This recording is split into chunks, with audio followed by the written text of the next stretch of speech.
Got interviews with JJ and Brett, and music by Gabriel Yaiva. Episode 3 of Air Flagcoco. It's been a minute since I've held you down. This song right here goes out to my town. Flagstaff, Arizona, I'm proud. Put your hands up in the air if you're feeling me now. It's been a minute since I've held you down. This song right here goes out to my town. Flagstaff, Arizona, I'm proud. Put your hands up in the air if you're feeling me now. Do you remember Danny Neal breaking up the fight? Yes, I remember Danny Neal, and I miss him terribly. Hi everyone, it's Russell at Flagcoco doing what I'm always doing, celebrating the best high school rivalry in Arizona. I got one Eagle and one Panther for you tonight. The point guard for the Lady Panthers, JJ Nakai, will be on, as well as the reigning Daily Sun Boys Hoops Player of the Year, Brett Morrow. I got just 2 guests this go round. Give them a little more time than usual. I'm also going to follow through on an original plan I had for these podcasts to deliver local musical talent. Tonight's musical offering is from Gabriel Yaiva. Now, I've said this a few times in the past. If you treat a game like the Super Bowl, it will be the Super Bowl. If you treat players like superstars, they will be superstars. That's why I treat the rivalry football game like it's Flagcoco's Christmas. Because it's truly a special day. It was in the past, and for me it is again. It's the day I come to Flagstaff, meet with folks at both schools. I go to the rec center to chat with Coach Neal. There's usually a few things around town I go visit. Some folks I talk to, but it's always about the game. I do the New Chroma Awards as part of this. It's one of only a few days of the year. The whole city comes together. All eyes are on the Sky Dome. Everyone has a rooting interest. Anything can happen, and quite often it does. Last year and this year I'm treating the basketball season finale the same way.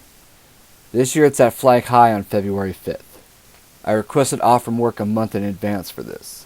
I've especially looked forward to the girls' varsity game, because if you've been paying attention at all to Flagcoco these days, I've been very big on the girls since watching them play together in the summer.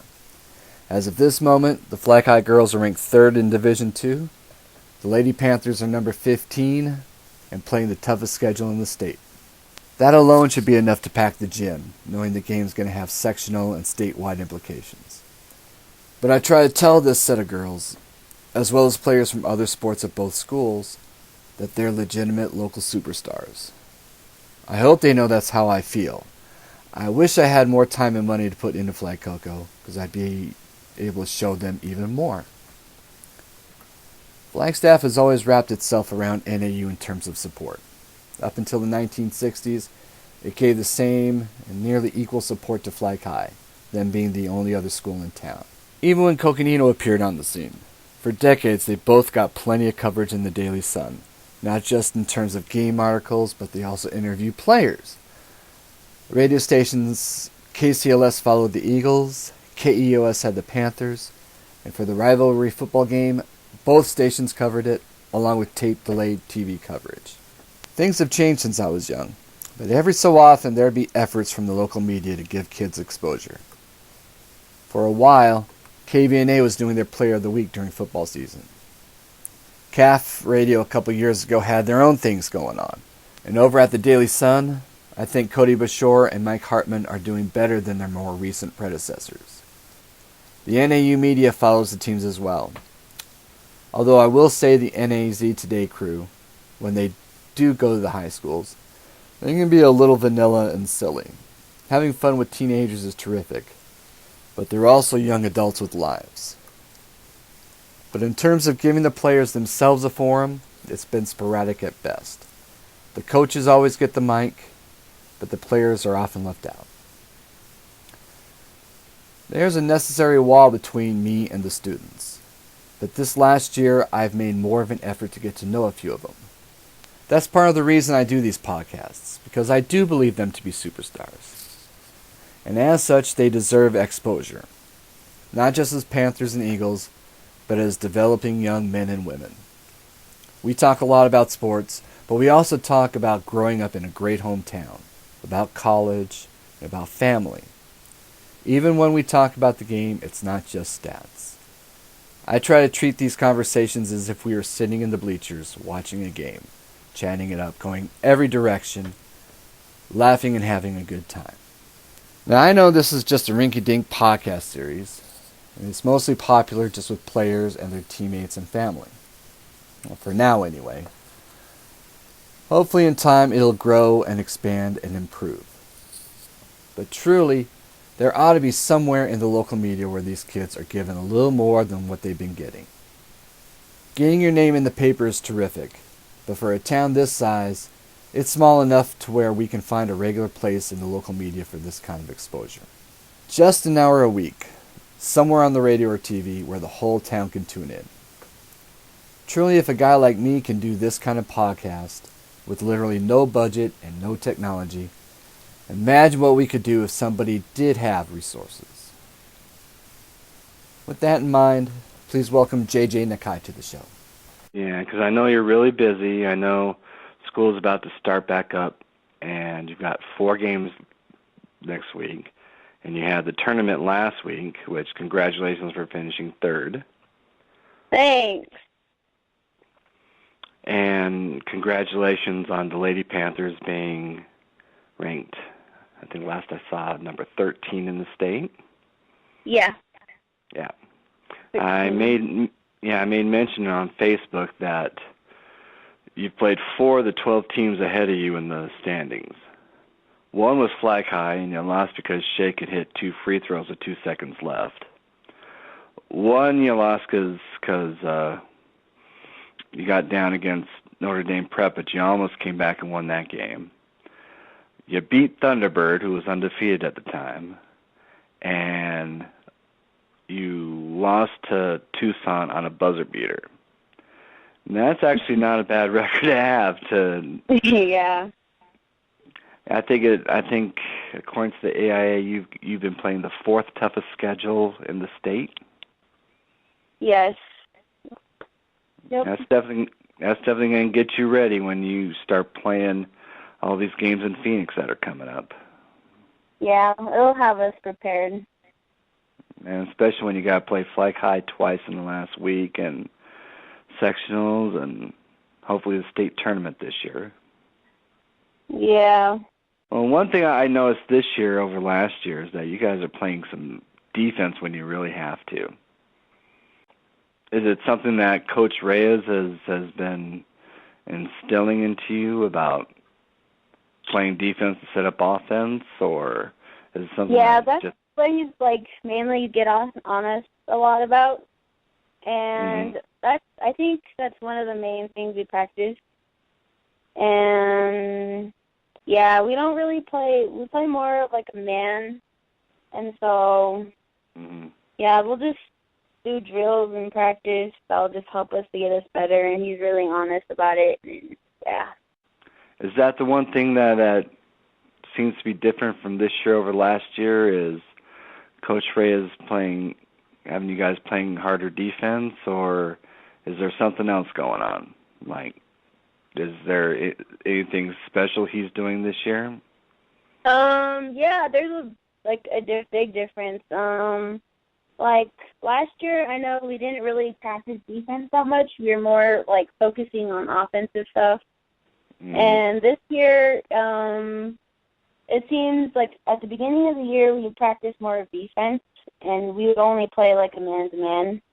And then once we started playing teams, we found out our defense was pretty good, but our offense was a little off.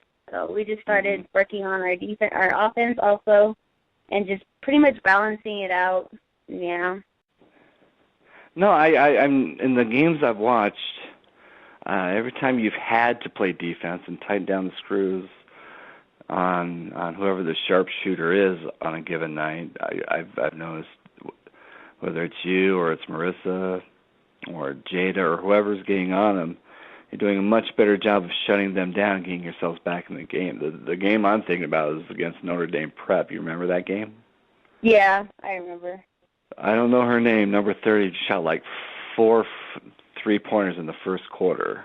And they were the catch and shoot kind, which you can't really defend. I mean, as soon as she gets the ball, she's chucking it up and hitting it. But you guys ended up taking her out of the game, and you got yourselves back in. Yeah, we did. And I wasn't able to watch you guys play at the Pepsi tournaments, but I'm going to assume it's sort of the same sort of thing when you play Flag High. You got down in the third quarter, and then you tightened up the defense, and you got yourselves back in. Yeah, basically. Yeah, that's pretty much what happened. And we had to, like, step up our offense, too.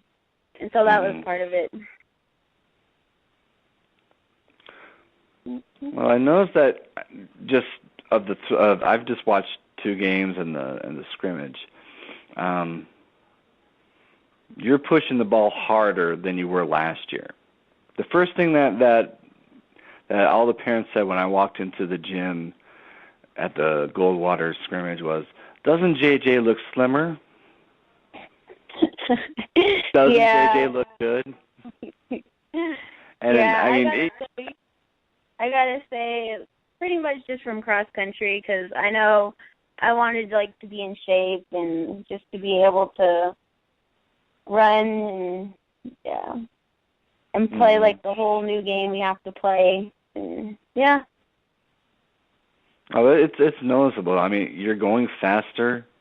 You're pushing the ball harder. Are you able to keep that pace the whole game? Yeah, I can. Especially, yeah, I can. I've pretty much just been practicing on it and working on it, and yeah. Well, you already beat me on cross country. I was going to ask you what motivated you to start cross country. Well, I've been running it ever since I was like in middle school, or actually no, elementary. And it's just been something like my dad used to make me do. And so I guess he would just like take me out and go running. And then he ended up making me join cross country, I say, in middle school. And then ever since then, I just kind of like started running it. But I think it was my freshman year, I fractured my wrist, so I couldn't do cross country. And then I started back up my sophomore year, and yeah, I just pretty much did it for the next 2 years until now. Yeah, I unfortunately didn't watch cross country as closely as I should. I mean, everyone's talking about the Flag High girls, but everyone keeps telling me you did. Oh, I mean, I know sometimes you think, oh, it's Flag High. Everyone's talking about Flag High. Even Mr. Flagcoco's talking about Flag High. But you personally did pretty well this year, didn't you? Yeah. How did you finish? I improved my times from last year, from like every single race, and yeah. And at state also. Another thing I'm noticing about the Panthers this year is y'all got a little bit of an edge to you this time. And I noticed it, first time I noticed it was when it was during the Goldwater scrimmage. And Marissa got knocked down, I think tweaked her knee. And she came up and started going hard towards the boards and came back out. But ever since then, I've noticed that it's been contagious. I mean, she's always been a tough competitor, but I notice it's also trickled down to you a bit, and especially to Jada Golding. I don't know if this is something you've seen. Maybe it's just me seeing it, but she's the smallest girl on the court, and she's scrapping just as hard as anyone else. Yeah. Is it just me? No, it's really noticeable. It's like we just all got like we come together as like a team, and then we just all kind of like push each other, and to have like more confidence as well from our coach also. And, yeah. Yeah, I need to find a picture. He actually went to Coconino 2 years after I did. Oh, really? So I've got, yeah, I graduated in 87. He graduated in 89, I believe. Oh. He's in my yearbook. I need to get my printer set up so I can scan some of his baby face pictures for you guys. That would be good. But you were somebody I wanted to get. you're somebody I wanted to get a hold of in August for the first one because the Elite Squad was still fresh in my mind. Oh, yeah. Yeah. And you remember the Elite Squad? Yeah, of course I do. Well, I just watched you guys a couple games. I mean, you better remember winning tournaments all summer. I do. I know you've grown up with the girls at Flag High as well. But what's it like running that break, knowing you got Nani Thomas on one side and Shade Toei on the other? We've just been it's just something we've had ever since we were younger. Just with playing with some of the girls, and it's just the coaches we had, they would just pretty much, it'd be like a running game.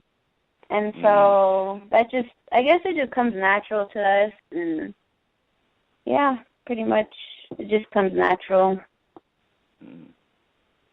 Is it something you miss when it gets back to school ball and you're running the break? And I know I know the girls on the Panthers are just as good as the girls across town.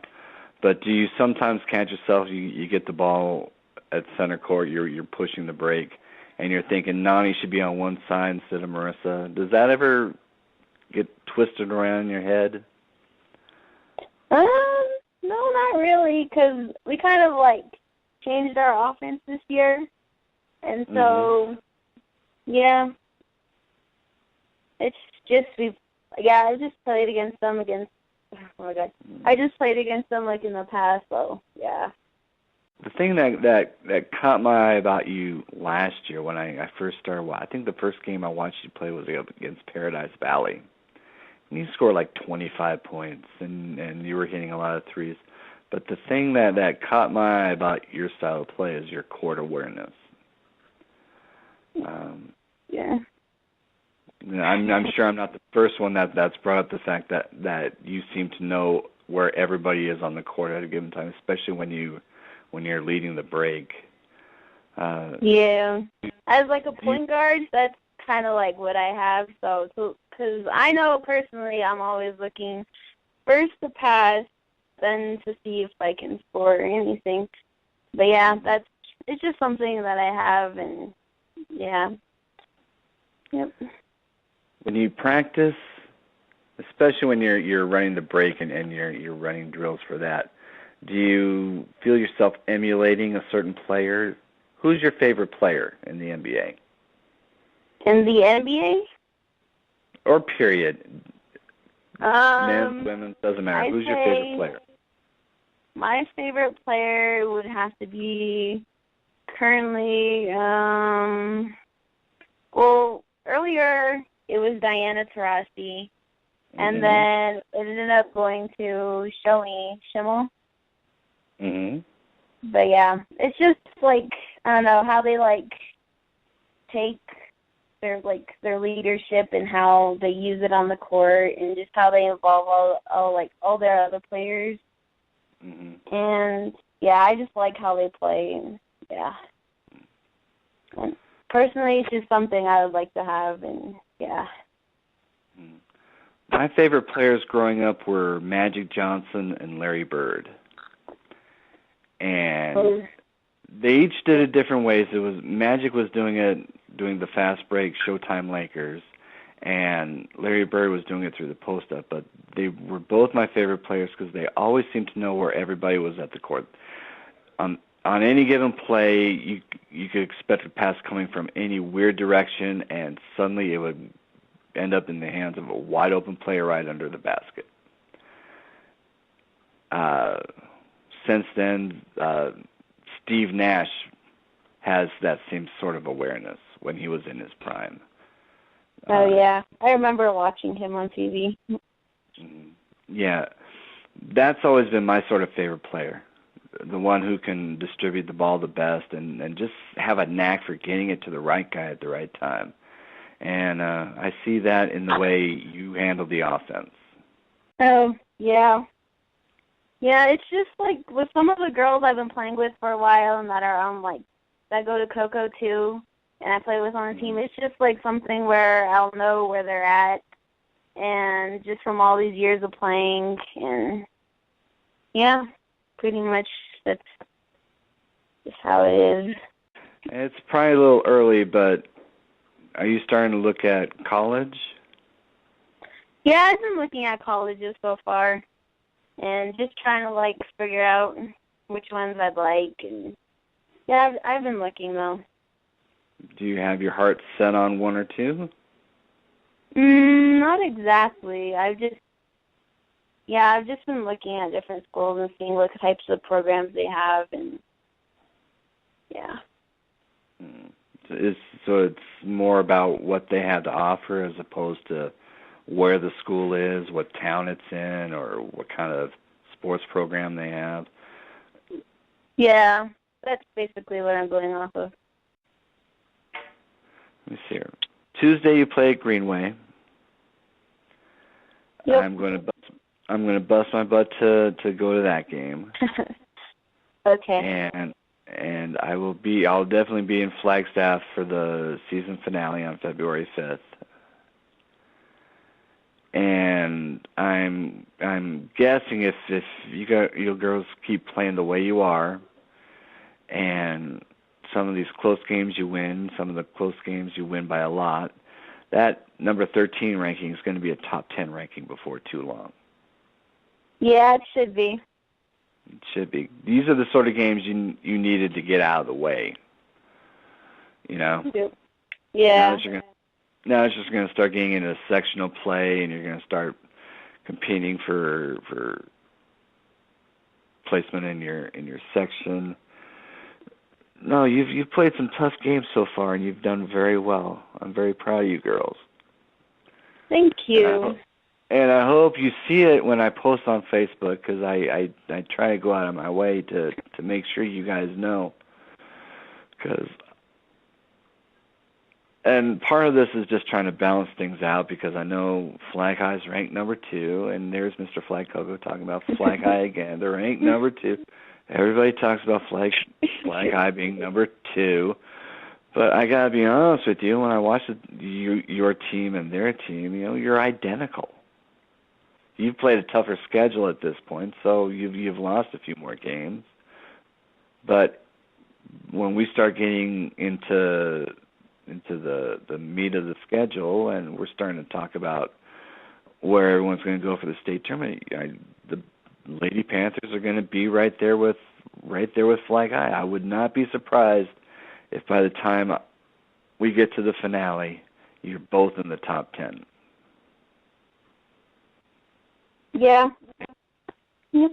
And I said this last year, and I said I'll say it again this year, and I don't know if you heard me say it, but I think you and Marissa are the best backcourt tandem in the section.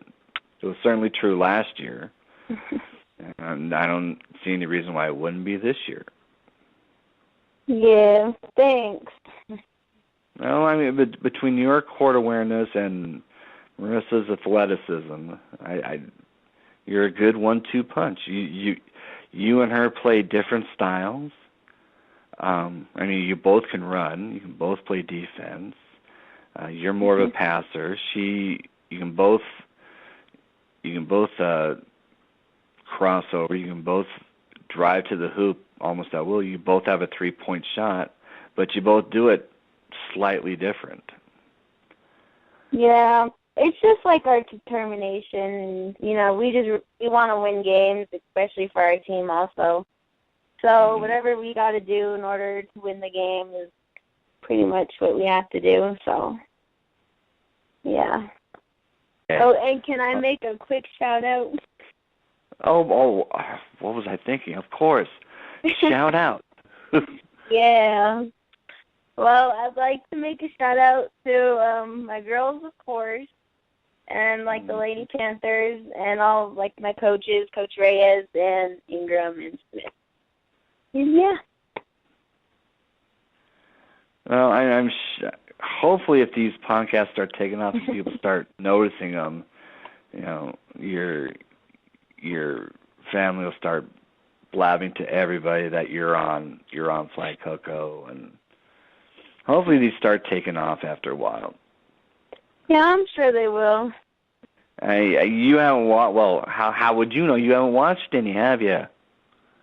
Well, I've just It's okay. It's been okay. busy, so. Well, if nothing else, watch. It's on YouTube. I posted the links on Facebook. If nothing else, listen to the interview I did with Shay, and that should give you an idea of how I'll probably be editing this conversation and putting it into the show. Because I put it on YouTube, so I can also put pictures on it and video clips if I get it. And it's also free, so nobody has to worry about subscribing to it. No, I mean, just give it. I mean, you might think, oh God, what did I get myself into? These podcasts suck. But no. Well, how do you know? Go watch the one I just put up the other day, and then text me something. Say, yeah, this isn't so bad, or yeah, I know you don't have a whole lot of money, and I can tell this is a cheap quality, but or whatever. I mean, just give me an idea of what you think. Okay. Because everyone's telling me, oh yeah, this is a great thing you're doing. But one, it's not that hard, and two, I just don't have a whole lot of money to put into this, so it does look kind of cheap. But I'm hoping I have some substance that takes over the style, you know. I hope I have something to say when I have my monologue at the start. I hope these interviews work. I'm hoping that because we're talking about Flagstaff and the high schools, that it's something that's important, and if you're putting your effort into that, everything else will sort of follow along eventually, I'm hoping. Yeah, it should. But you tell me, okay? I mean, honestly, Okay. I mean, and I know I started these podcasts, and everybody I've asked to do a podcast say, yeah, I'll do a podcast. That'd be cool. But then I don't hear from afterwards. You know? Yeah. I mean, I tell them that it's on, and go take a look, but they don't. They say, oh yeah, that's cool. Yeah, nice job. They don't say, well, okay, you could work on the audio a little bit because the interviews and the music are too different. Or the pictures are cheesy, or you could have done better. No one gives me any criticism. You're welcome to do it. All right. I'm a grown man. I can take. You don't have to be brutally honest, but you can say, if you tried this, maybe you should try this instead, Mr. Flagcoco. All right, I'll keep that in mind. With my apologies to JJ, I did this interview with her over a week ago. As of this moment, the Lady Panthers are ranked number 15 and holding firmly onto a playoff spot. If the state tournament started today, they'd be hosting a first-round game against, I think, the 18th seed, which would be the Ironwood Eagles. They just beat Ironwood last week. That was a tight game. It was tied heading into the fourth quarter. Ironwood rattled off a run to go up by 7, but then the Lady Panthers did what they've been doing all year long. They ratcheted up the D, they hit key shots, and especially JJ was absolute nails down the stretch. She had 4 free throws in the last minute to seal the win. If they can string a few wins together, they're going to be a tough team down the stretch. Alright, as I said, I was hoping to have more music on the show, and tonight I have it. All local talent. So if you know someone who's an aspiring musician, let me know. I'll make it happen. All genres are welcome. Just keep the lyrics clean. I hope to have a rather eclectic collection as we move along on this. Here's Gabriel Yaiva. You know how we do. You know how we do.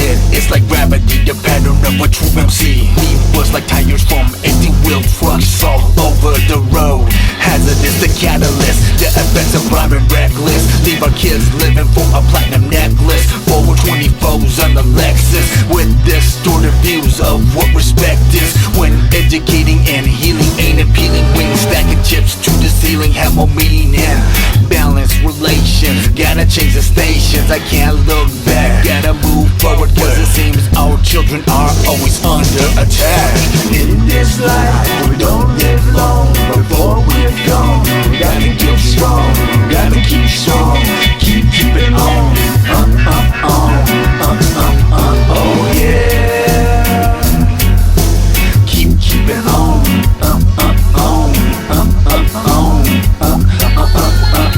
Oh yeah. In this life we don't live long before we're gone. Gotta get strong, gotta keep strong, keep it on. We take it back to the roots, this is one for the truth. We got to know where we're going and then we'll lace our boots. You can't blame the youth if we don't teach your children. We got to make the bricks before we make the building. Be-dub from the summer, Yaiva reppin' for this town. Fourth world and greenhouse, you know how we get down. You got to be strong in a Babylon. The popular value system of thinking is all wrong. Mass media illusion, leaving youth all confused when confronted with a choice, and our culture is losing. Battered and bruised but undefeated, still fighting. The pen is still mighty like a sword, we're still writing. Stay strong, stay strong, stay We strong. don't live long before we're gone. Gotta get strong, gotta keep strong, keep it on. Oh yeah, keep it on.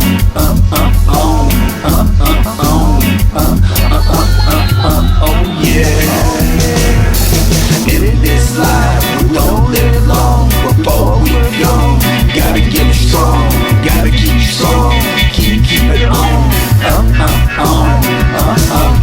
Oh yeah. See how we be vibing out the hi-hat, the bass drop popping like the head nodding. Don't stop this styling, never make your feet lock it, make your whole body rock.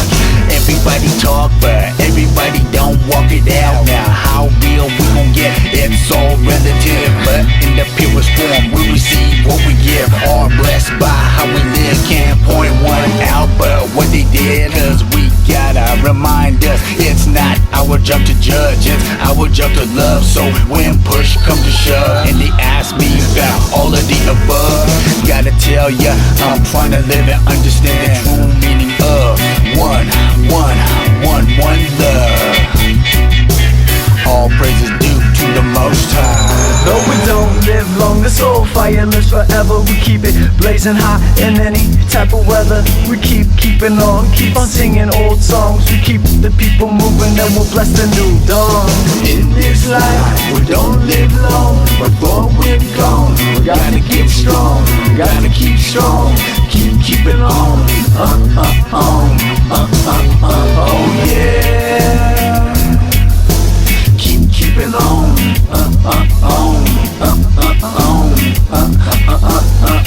Oh yeah. In this life we don't live long before we're gone. Gotta get strong, gotta keep strong, keep it on. Oh yeah.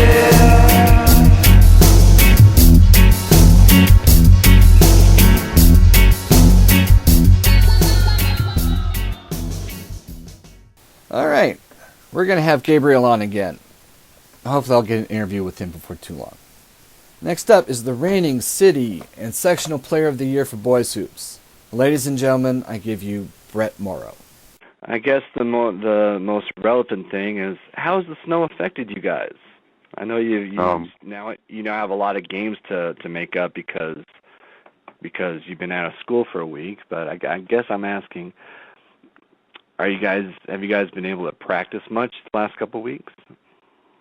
That whole week we had off, which was kind of affected our season and our flow a little bit. I think we had one of our toughest games up, and we didn't get to practice for a whole week. So I think it kind of messed us up in that sense. But we've been getting it back, and it's been great since. Mm-hmm. Apollo game, and you guys got down pretty big, but as the game wore on and you guys were getting more into a flow, especially on defense, you guys worked yourselves back into that game. Is that sort of what you mean about being rusty? Yeah, you could just tell right when we started. It just, things didn't click. We were missing easy shots. Defense wasn't good. You could just tell that those few days off just really affected us and just kind of hurt us a little bit. But once the game got going, things started getting smoother and smoother towards the end of the game. But there wasn't enough time to bring it back, which kind of stunk. But there's nothing you can do about that. I know you were having injury problems to start the year. How are you feeling physically these days? Honestly, I feel better than I have in the last 2-3 years. It was a small setback, and it really stunk to have to sit out and watch everyone else get to play and cheering them on. But I mean, it helped. Everything just feels better now. I feel stronger, better. So I'd rather sit out and miss a few games instead of get back into it quick and miss the whole season.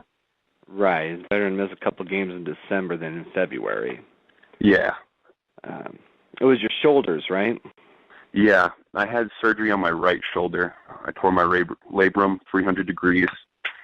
I was out for 6 months, which was just really, it just was probably like the worst thing that could possibly happen at the time. Were you in a sling the whole time? I was in a sling for 2 months, I believe, 1 or 2 months. Mm-hmm. And the hardest thing was coming out of that sling because all the muscles are tight and all the scar tissue. It was really hard. Mm. What, did you tear it just all of a sudden, or was it something that accumulated over the years? So it was the Mingus game. I was going up for a dunk, and the kid came up and tried to block me from behind and ended up taking out my shoulder pretty bad. I ended up missing 2 games last season. And then just every game since then, my shoulder would pop out a little bit, but it wouldn't hurt. And then over the summer, I did it again, and that one just hurt. I couldn't move my arm at all, so we decided to get it checked out. And I found out I had tore my labrum. Because if you played Mingus, that was about the middle of the season, right? Yeah, it was right before we went to Judy Dixon down in Phoenix. So it was like the 20th of December. You played most of the last year with this problem. I did. Did the doctor say that? Well, I mean, of course, playing through the whole season probably aggravated it even more. Or is it one of those things that if it's torn, and it can't get any worse than it is? Just recover after the season. Yeah, it was one of those things where it happened. We didn't know it happened, but it happened, and it couldn't have really gotten any worse. I probably should have got it checked out sooner, but I said, no, I want to finish the season out. I'd rather miss the summer than this. What, did you think it was just a bad sprain to begin with, and you just play through it, and hopefully over the course of the season it'd work itself out? Yeah, I thought it was just, my shoulder just popped out a little bit. It happens. No big deal. I'll sit out a week, and we'll take it from there. And then the first game I came back, I tried to block a ball, and my shoulder just popped out, but it didn't hurt. So I just thought, I'm used to it now, so I'm not getting injured, so keep playing. Has it affected your game this season? I mean, your shoulder is an important part of your shot. So, has it affected? Have you had to relearn your shot ever since your surgery and coming back from it? Physically, no, it didn't bother me at all. My shoulder feels better than it ever has before. I always had kind of a bad shoulder, but mentally, there was in the back of my head the first few games, I was just always scared. So I was scared I would re-hurt my shoulder, and then nothing went good for me. But once I got over that, the season's really picked up. I have faith in my shot. I don't second-guess myself anymore. Do you feel it anymore? I mean, I know you've been through everything and it's healed, but is it one of those things where if you're posted up and someone gives you a good, firm shove in that shoulder, Do you feel anything anymore?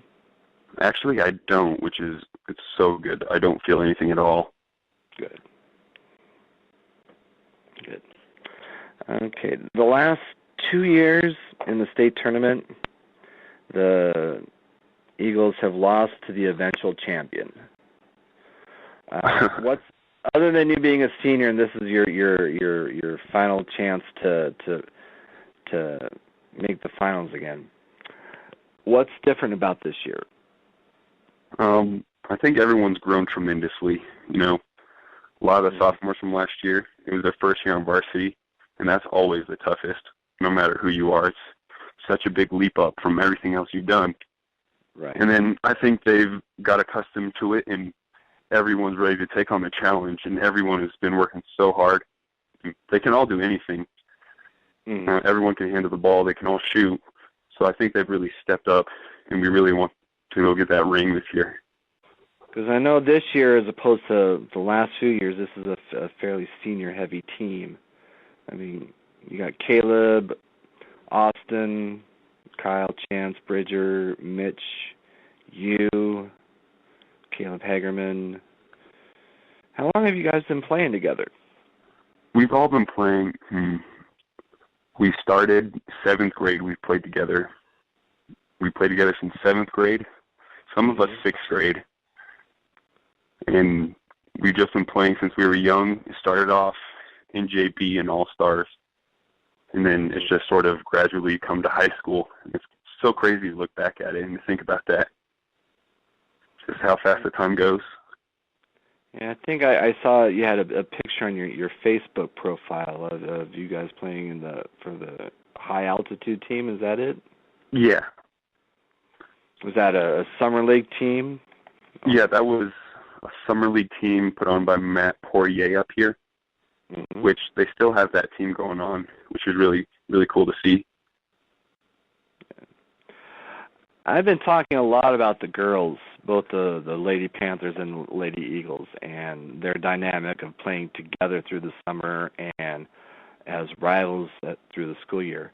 Do you have that same sort of relationship with some of the players over at Coconino? Sadly, no. This year we kind of all did our own thing. We all played some ball in Phoenix to try and step up the intensity instead of Flagstaff. And we haven't really played with anyone from Cocoa, which is weird. It's such a small town, you think we'd end up on a team or something. I was going to say, I'd figure on that high altitude team, I'm thinking of kids your age, maybe you'd see a Vince Figueroa or somebody, just one or two players, but it just not quite the same, huh? Yeah, I don't think they ever tried out, which is kind of a bummer. It would have been a cool way to kind of look at it. Okay.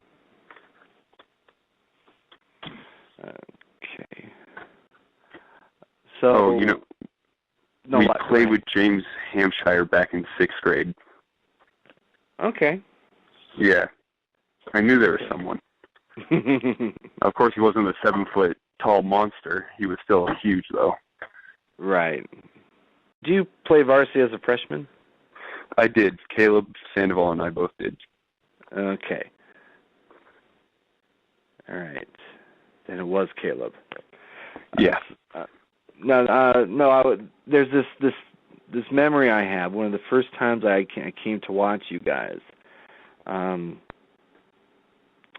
You played Saguaro in the first round of the state playoffs, and they were hammering it from the 3-point line, and you got down early and you never caught back up. The memory I have of that, and since you told me Caleb was playing as a freshman, then it was Caleb. He was inbounding the ball right in front of their student section, and they can be.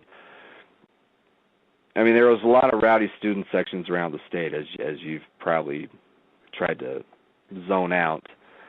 But they were just all over him, just this little kid right in front of about 200 of the most obnoxious teenagers. Yeah. That's one of the things that reminds me of that. It's like the first memory I have of Caleb. So for him to come from that to being what he is now, a solid 3-point threat, tenacious defense, a real leader on the team, he's come a long way. Well, he's come from little 5'1", 80-pound kid to, just the great person he is. He used to never shoot the ball, and now he's probably our leading 3-point percentage and leading us in most stats offensively. The leap he's made is so huge, and it's so cool to watch that happen and be part of that going on in school. I'm now to a point where this is like my 4th year now doing this.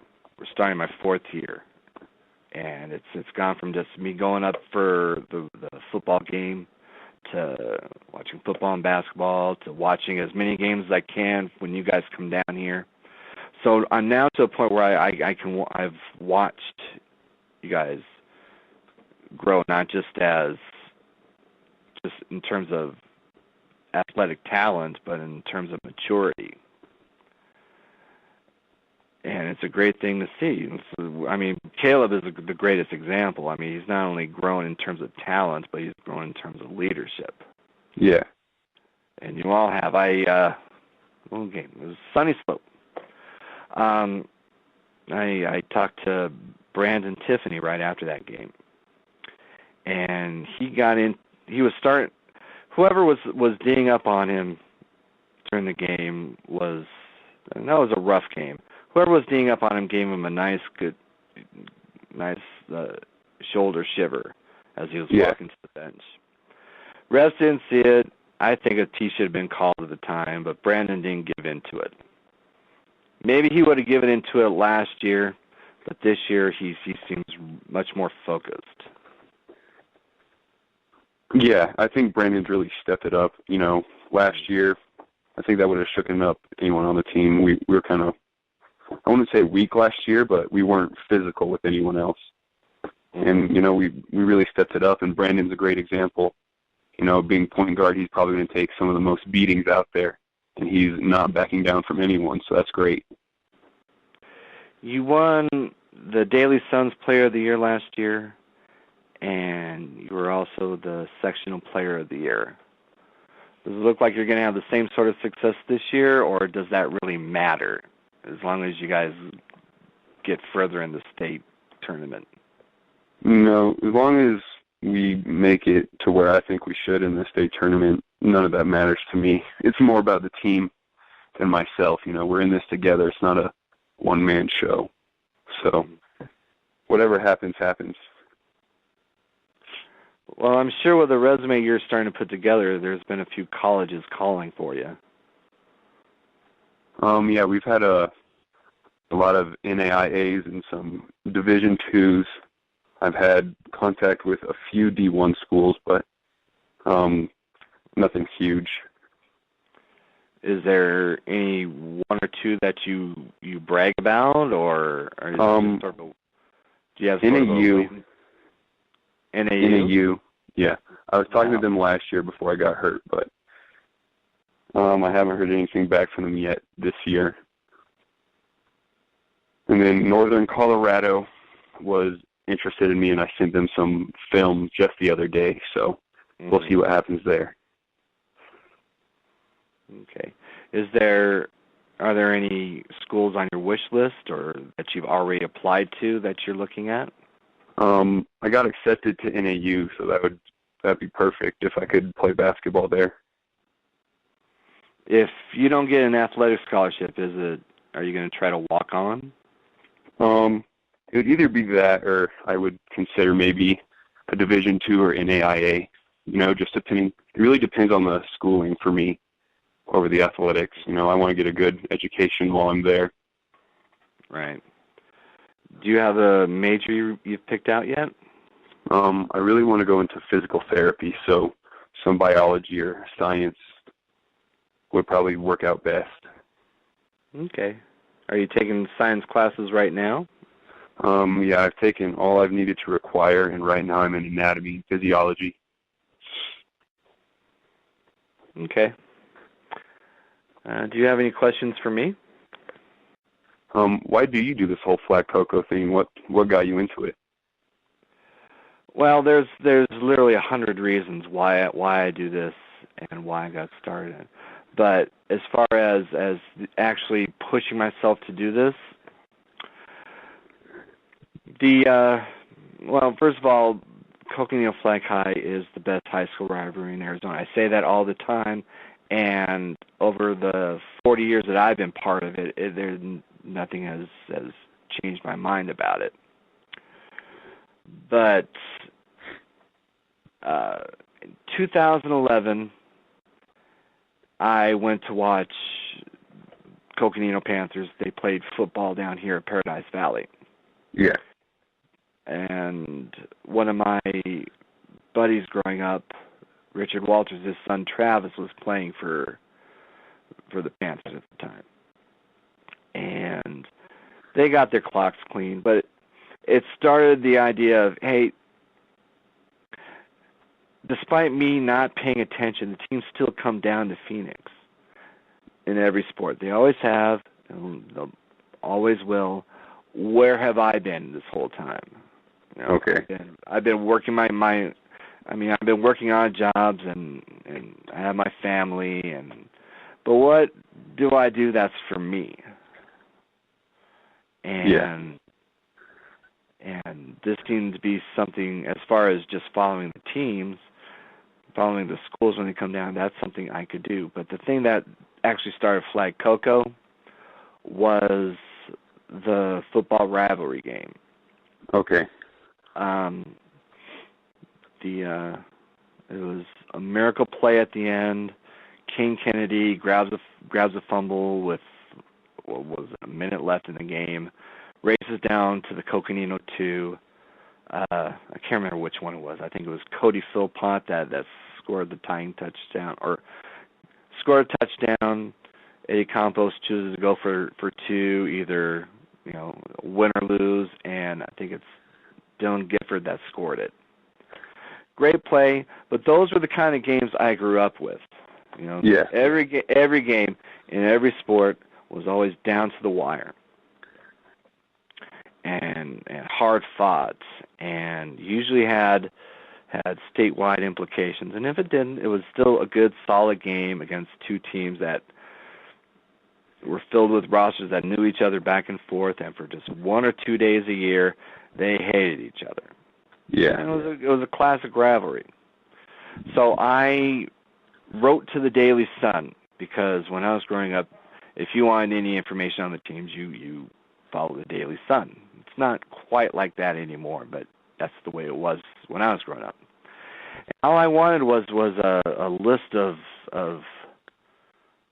the yearly results, who won each year. And they didn't have it.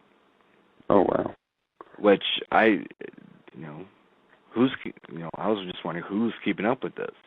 But the editor told me if I wanted to put my own list together to start going to the state library down here in downtown Phoenix. So I started doing research, and I put my own list together, and in doing that, I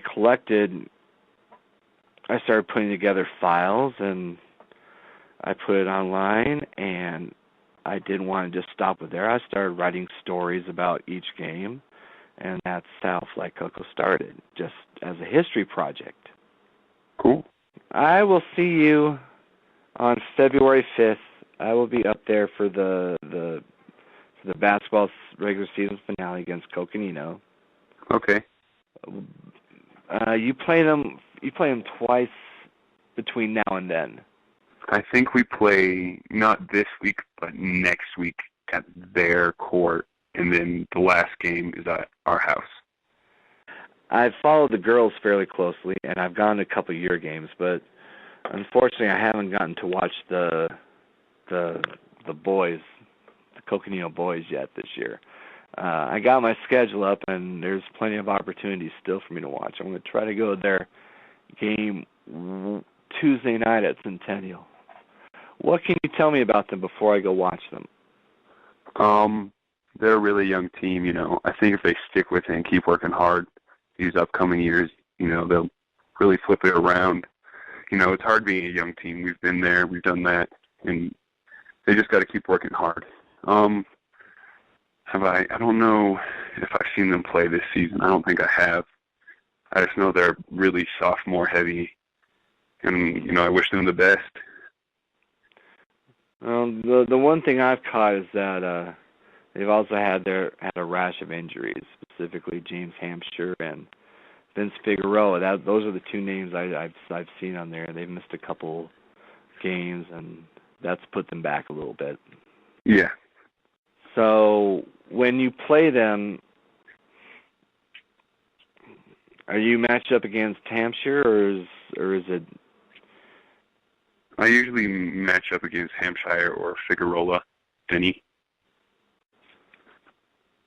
Okay. Let's see here. One of these days, my grandson will open up to you. I promise. He waved to me the other night. He waved back.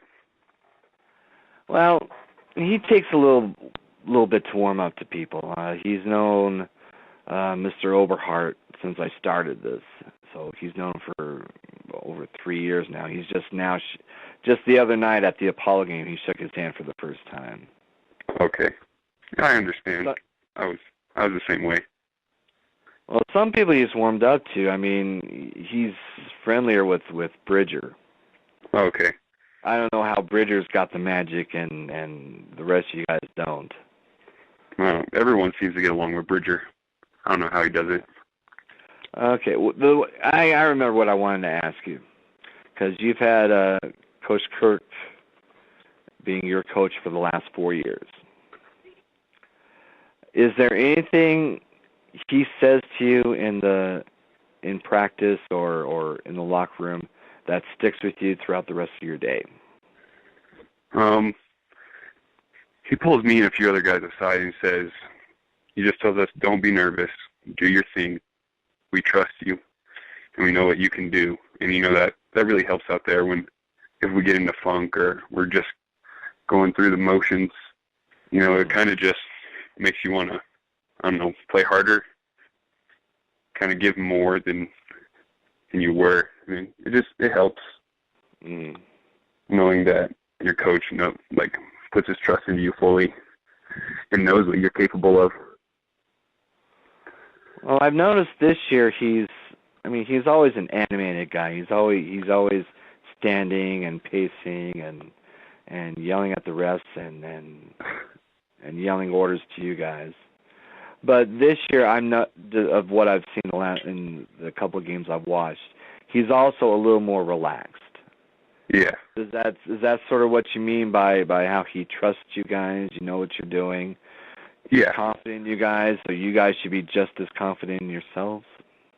Yeah, that's exactly what I mean. You know, last year I felt that it was a little different because it was some of our guys' first years, but you know, I think he knows what we're doing and he knows that we know, and he can kind of relax a little bit. Okay.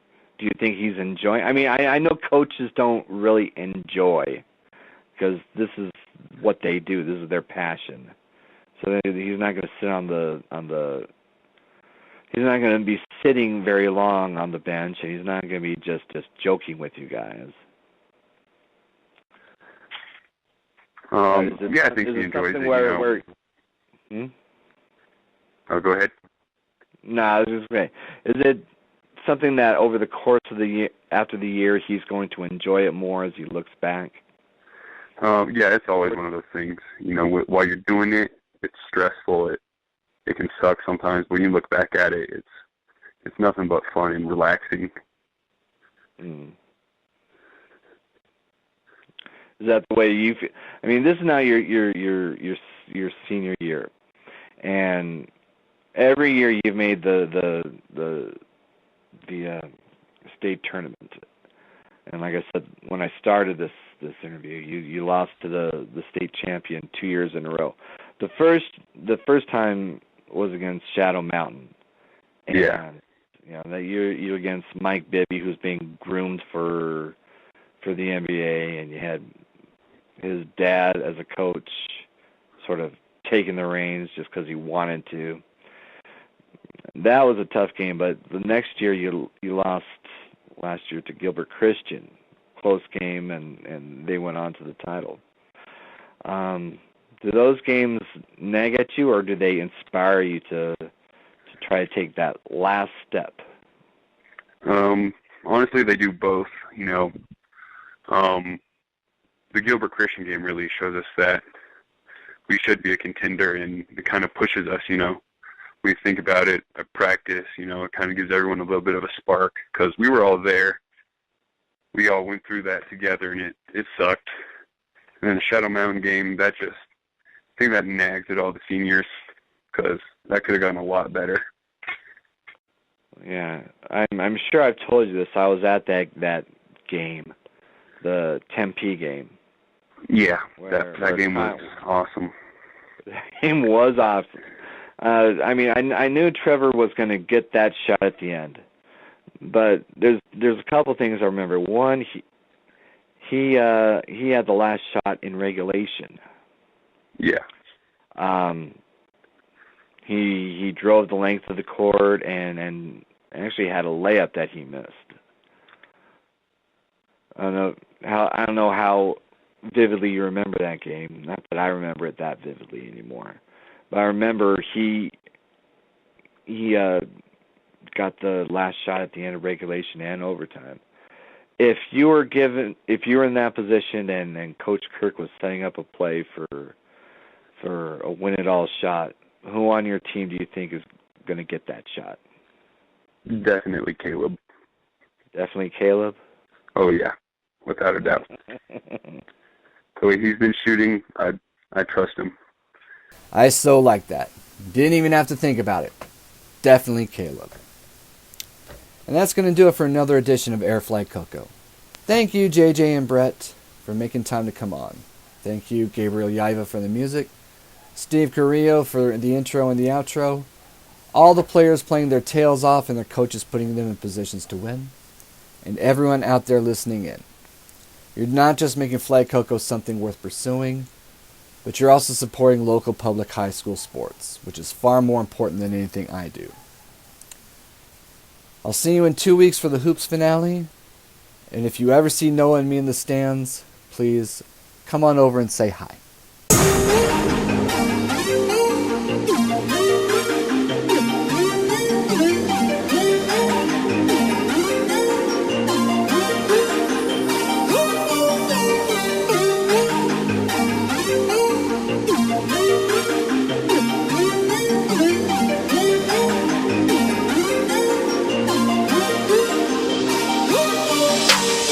It's been a minute since I've held you down. This song right here goes out to my town. Flagstaff, Arizona, I'm proud. Put your hands up in the air if you feel it me now. It's been a minute since I've held you down. This song right here goes out to my town. Flagstaff, Arizona, I'm proud. Put your hands up in the air if you feel it me now. In 1882, the first man settled. 100 years later, I was born as a rebel. Grew up in the ghetto on the east of the meadow, where the train tracks divided my town right down the middle. I'm proud.